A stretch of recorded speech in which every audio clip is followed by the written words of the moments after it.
नमस्ते दोस्तों, मैं अभिषेक जैन। आज जो मेरा टॉपिक है वो है प्रेशर स्विच। उसके बारे में बेसिक इन्फॉर्मेशन और प्रेशर स्विच को कैसे चेक करते हैं वो आज हम समझेंगे। उससे पहले ये समझते हैं कि प्रेशर स्विच कहाँ लगाया जाता है। ये लगाया जाता है ऑयल, गैस, एयर प्रेशर जहाँ पे भी चेक करने हो वहाँ एप्लीकेशंस पे लगाया जाता है। ये दो तरह के होते हैं, मैकेनिकल प्रेशर स्विच और इलेक्ट्रॉनिक प्रेशर स्विच। डिपेंड करता है कि कहाँ कौन सा यूज़ करना है, लेकिन आज जो हम समझ रहे हैं वो है मैकेनिकल प्रेशर एयर स्विच।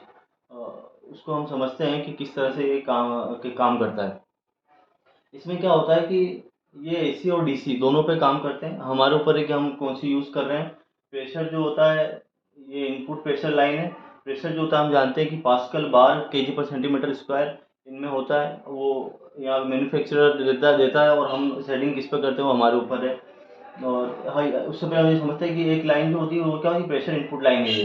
ये है डायफ्राम और ये है सेट पॉइंट। जहाँ पे भी हमको सेट करना है कि इस प्रेशर पे हमको ट्रिपिंग देनी है या स्टार्ट कमांड देनी है, जो भी देना है वो हमारा पॉइंट क्या कहलाता है, वो पॉइंट कहलाता है सेट पॉइंट। सेट पॉइंट को हम यहाँ ऊपर स्क्रू लगा होता है, उस स्क्रू को हम एंटी क्लॉकवाइज या क्लॉकवाइज घुमा के हम इस सेट पॉइंट की सेटिंग हम ऊपर नीचे कर सकते हैं। और उसमें 3 पॉइंट होते हैं, एनओ, कॉमन और एनसी। इनसे हमें क्या होता है, चेक करेंगे इन पे हम सप्लाई को। ये हमारी कनेक्शन केबल होती है इस साइड से। तो और डिज़ाइन अलग अलग हो सकता है, अलग अलग कंपनी का, लेकिन मोटा मोटा यही उसका स्ट्रक्चर रहता है। अब ये समझते हैं कि कैसे चेक करते हैं। जैसे एयर प्रेशर क्या होता है कि यहाँ से इनपुट एयर प्रेशर होता है, सेट पॉइंट जितना हमने करेगा उतना प्रेशर जैसे ही मिला डायफ्राम को, तो डायफ्राम क्या होगा आपका, डायफ्राम मैकेनिकल मूव करेगा। मूव करते ही क्या करेगा, एनो एनो को एनसी कर देगा और एनसी को एनो कर देगा। अब हमने एनसी पे सेटिंग ले रखा है मान लो, ठीक है। हमारा स्टार्ट में क्या था, एनसी था, तो वो क्या हो जाएगा, एनओ हो जाएगा, और जो एनओ था वो क्या हो जाएगा, एनसी हो जाएगा।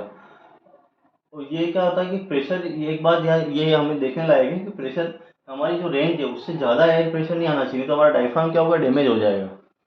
अब ये समझते हैं कैसे चेक करते हैं।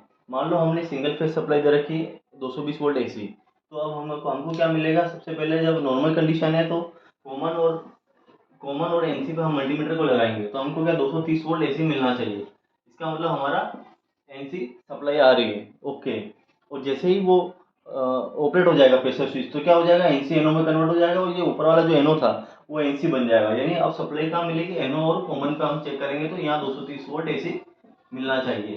तो ये हमको क्या मिलेगा, यहाँ एनओ एनसी में बन जाएगा और हमारा प्रेशर स्विच ऑपरेट हो जाएगा। और ये फीडबैक कहाँ जाएगा, अब ये फीडबैक आपका डायरेक्ट आप डिपेंड करता है कि आपने इसको कैसे दे रखा है, कि डायरेक्ट आईओ पैनल पे दे रखा है, आईओ पैनल से पीएलसी पे दे रखा है, या आपने सीक्वेंसर टाइमर कंट्रोलर लगा रखा है, उसके थ्रू फिर फीडबैक आईओ पैनल पे जा रहा है, आईओ पैनल से फिर आपका जा रहा है पीएलसी स्काडा पे। तो वो आपके ऊपर है कि आपने फीडबैक का कैसे उसका वे बनाया है, और अलग अलग जगह अलग अलग होता है। पर ये चेक करने का तरीका यही है कि एनओ एनसी को इस तरीके से हम मल्टीमीटर से चेक कर लेंगे और हम इससे पता चल जाएगा हमारा प्रेशर स्विच काम कर रहा है या नहीं कर रहा है। इसको मैनुअली हम ऑपरेट करा सकते हैं डायफ्राम को, तो मैनुअली हम इसको ऑपरेट करा के एनओ एनसी में चेंजेस देख लेंगे कि हो रहे हैं या नहीं हो रहे हैं, एनओ एनसी बन रहा है या नहीं बन रहा है। तो इस तरीके से हम प्रेशर स्विच को चेक कर सकते हैं, और इसका ये बेसिक वर्किंग जो मैंने आपको बताया है वो इसका बेसिक वर्किंग है। आई थिंक आपको यूज़फुल इन्फॉर्मेशन मिली होगी। धन्यवाद।